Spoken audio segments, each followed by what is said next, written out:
Now we are going to transition into our topic for today.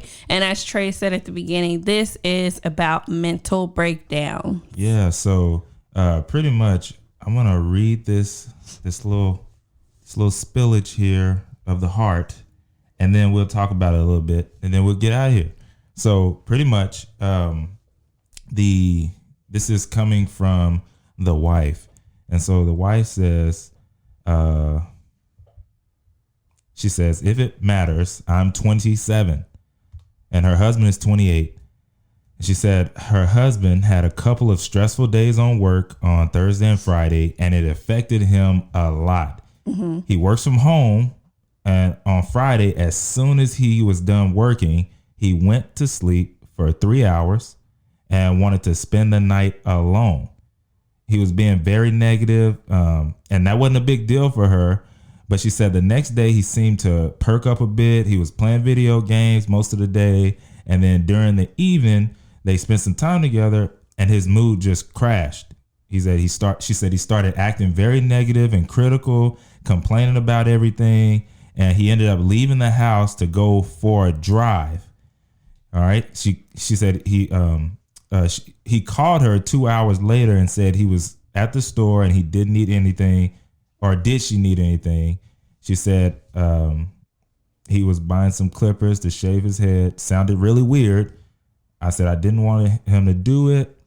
He told me to get away and hung up. All right. He came back in the house and soon after, but he didn't speak to her. He just walked by her and said, "Don't talk to me." And he locked himself in the office. And so so she left him alone the rest of that night. So she woke up this morning is what it says, and he wasn't in the house. She texted him, asked him where he was, and his response was full of typos, like he was drunk or something, but he wouldn't say where he was. The only thing that would come back was he felt when he felt like it. That's when he texts back, and that safety isn't her concern. And so he was turning his phone off now. Now, let's get back down here. She says they didn't fight about anything except... No, she said she has no idea where he is now, and he never does this kind of thing. Yeah. Finish it off. She said, we didn't fight about anything except, I guess, me telling him I didn't want him to shave his head. I have no idea why he's so angry, and I don't know what to do now. He has been suicidal in the past, but not for a long time. But I am still worried. Should I just wait for him to come back?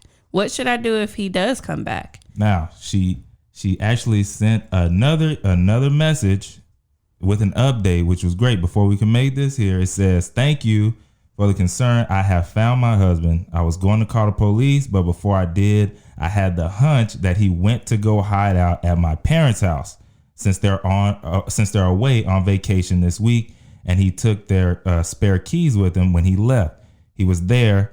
He wouldn't speak to me except to confirm that he is there, but he doesn't seem to be in danger. He sounded like he had been sleeping, and that was pretty much all she had.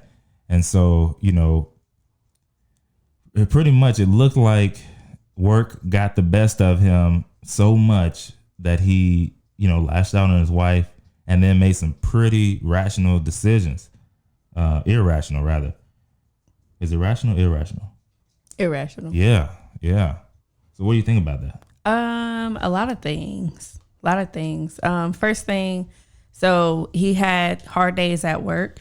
I really do wonder what happened. Yeah. You know what I mean? It's like we all have hard days, but like going to this extreme, I really do wonder like what happened. Another red flag that comes up to me is the fact that like he became like his whole mood changed, and she couldn't even be like the light in his day to help him get out of it. And I'm not saying that, our spouses are that person for us, but most of the time, like once you get home, and I know he's working from home, but once you get into like a comfortable space and you can relax for a little bit, most of the time it'll help your mood and you'll feel better. But for whatever reason, I wonder if he feels trapped. Right. You know what I mean? I like that's yeah. what I feel like maybe he feels like he's trapped. He doesn't want, you know, his wife controlling him. So I wonder really what happened at work. Did they tell him something like, you know, they were like on his back about something, like you don't ever do anything right.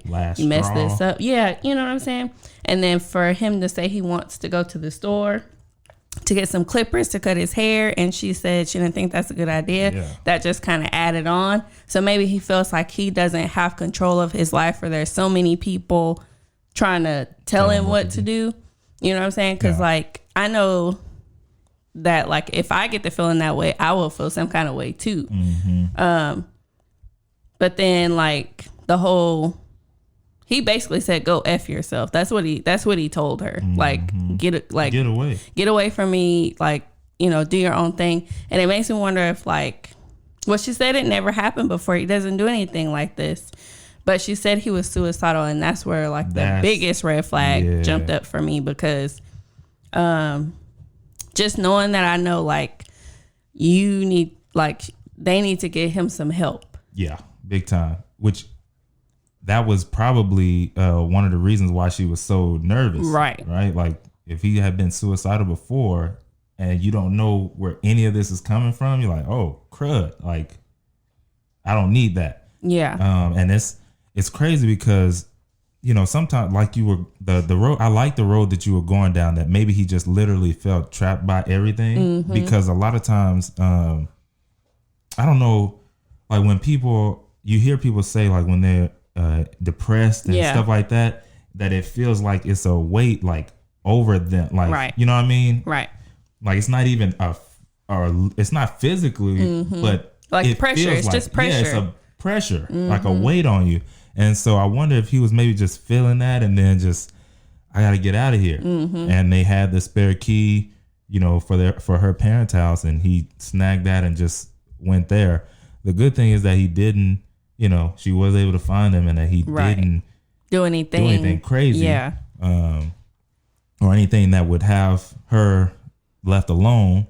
So that was pretty good. But, you know, for me, I don't know. I think maybe we could talk about a couple of other things that maybe he could have done instead of going that far. Well, honestly, to me, he did the best he could. You know what I'm saying? Like, to me, he did the best he could, because she said he works from home on Friday. As soon as he was done working, he went to sleep for 3 hours and wanted to spend the night alone. To me, that, like it sounds like whatever was going on, he wanted to avoid. I don't know. This is just me. He wanted to avoid getting worse. Making it worse. You know what I'm saying? Like, cause my first thing to do when I'm upset is to go take a nap. Cause I'm like, I'm not any good, and I'm gonna lash out on the first person who comes my way and says the wrong thing. So to me, it seemed like he did the right thing. But she said when he woke up, he wanted to spend the night alone. He was being very negative. And that wasn't a big deal. But the next day he seemed to perk up and was playing the video games for most of the day. Then during the evening, they spent some more time together, and his mood crashed. And he started acting very negative and critical, complaining about everything. So it just makes me like, and then after that, she said he wanted to go take a drive. Right. So to me, it seems like maybe, and I know that's hard to say, he wants to get out of the house because maybe like which, like, you know, it's crazy during this Rona era. There's a lot of people that's literally stuck at the house. Right. It was a point in time. Now I wasn't to these measures, right? And you weren't doing anything crazy as well. It was just, I was just tired of being in the house. Right. Like, right. Like, and it's a lot. Like you're in the house, you work in the house, and then after you get off work, that was my whole thing. Like when people would ask, how am I doing? I'm just like, I'm good. It's just, I can't leave. So it'd be different if I was working from home, and then as soon as I left, oh yeah, we can go anywhere. Right. But it was a point in time where you were working from home and you still got to stay home because nothing is open. Right. And you got to leave. I mean, you got to stay at the house. So that was starting to wear down on me at one point in time. Now I didn't get to that, that point, but I could see how maybe having some rough days at work back to back, and then not being able to necessarily maybe go where you would normally go. Right. How that could just, Yeah. It'll box you in, and and you feel like you can't escape. Yeah. You know what I mean? Like, I feel like to me, up until that point, he did what he felt like would be the best thing to avoid getting into an argument or lashing out at his wife. Until, then he finally did start being negative and stuff. But like in this case, I just feel like, I don't know, men in general, to me, in my opinion, don't really know how to address their emotions. Like, they don't know how to express them either. And so, like, they just hold it all in. And I feel like that is basically the end result of like this. Like, it can lead to that. Right. Yeah, I can see it. It's almost like you building that pressure pot, and then eventually it's got to get out of there. The steam is going to just right. And if it doesn't have anywhere to go, then it can. It can come out in other ways as well. Yeah. I think we talked about it before. Your body has a way of getting like these type of stress, anger. It has a way of getting it out, and a lot of times it forms in cancers and tumors and things like that. But other than that, it could lead to a darker path. Yeah. And I agree.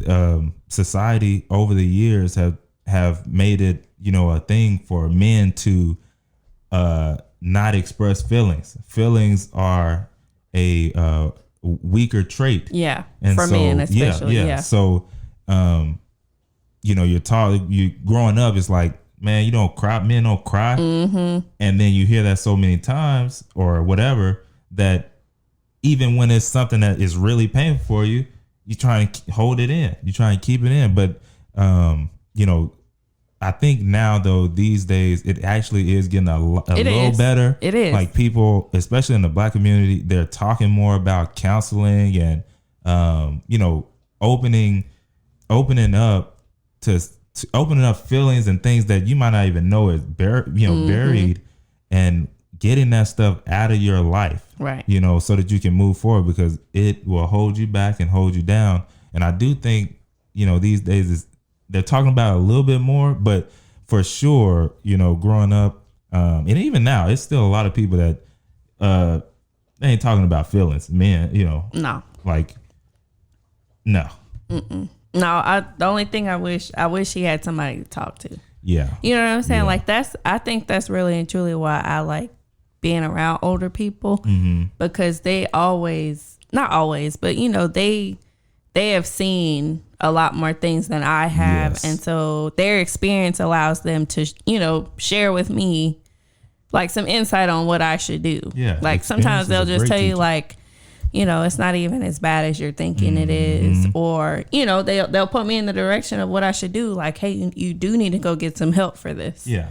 You know what I'm saying? Like, we don't know everything. They're in their 20s, and I can just imagine he probably feels like, she said he's 28.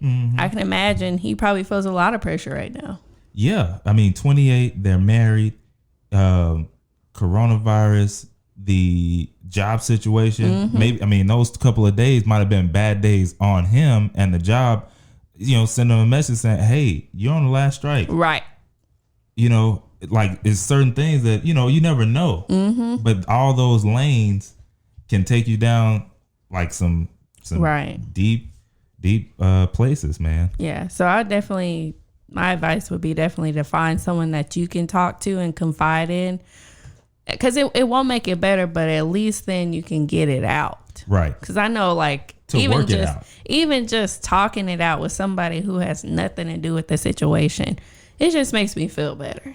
Like, I just feel like I've told someone, and then on top of that, then somebody will know, like, if Johnny goes missing, I did talk to him yesterday and he was not in a good mood. So, we need to keep eyes on him. Yeah, you know what I'm saying? We need like, to pray for him. Yeah. It's just another set of like support. Yeah. It's like support. So yeah, hopefully that once everything calms down or goes down, then they can get that help and support that he needs to get better. and to deal with those feelings in a different way. You know, until you learn how, or until you know how, it's kind of hard to know what to do with your feelings or with how you're feeling and what to do next. You know what I mean? So hopefully he gets that done.